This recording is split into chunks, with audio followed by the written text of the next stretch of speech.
গুলশানে বিএনপি চেয়ারপারসনের কার্যালয়ে গেছেন তারেক রহমান। এ বিষয়ে নিয়ে আরো খবরাখবর জানাতে যোগ দিচ্ছেন শাহনেয়াজ বাবলু। চলে যাচ্ছে তার কাছে। বাবলু,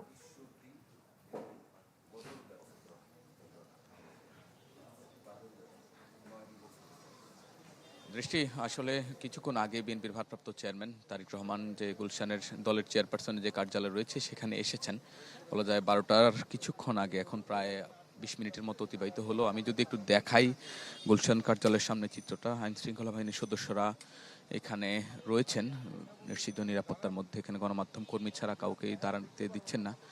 এর এর কিছুক্ষণ আগেই এসেছেন যে কিছুক্ষণ আগে এনএসআই ডিজি এসেছেন 5 মিনিট আগে, তিনি ভেতরে ঢুকেছেন। এর মধ্যে বিএনপি মহাসচিব মির্জা ফখরুল ইসলাম আলমগীর তিনিও এসেছেন। বলা যায় তারেক রহমান দেশে আসার পর থেকেই গুলশান কার্যালয়ে, চেয়ারপারসনের যে কার্যালয়, সেখানে নিয়মিত তিনি অফিস করছেন, সাংগঠনিক কার্যক্রম এখান থেকে পরিচালনা করছেন।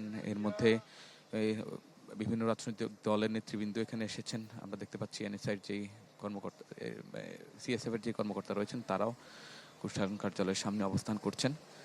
তো আজকে গতকাল তারেক রহমান, আপনি জানেন, সারা দেশে বিএনপির যে চেয়ারপারসন বেগম খালেদা জিয়ার প্রয়াণের যে রুহের মাগফিরাত কামনা করে যে দোয়া মিলাদের আয়োজন করেছিল সারা দেশে, সেখানে ঢাকায় বাদ আসর গুলশানে আজাদ মসজিদে দোয়া মিলাদের আয়োজন করা হয়েছিল।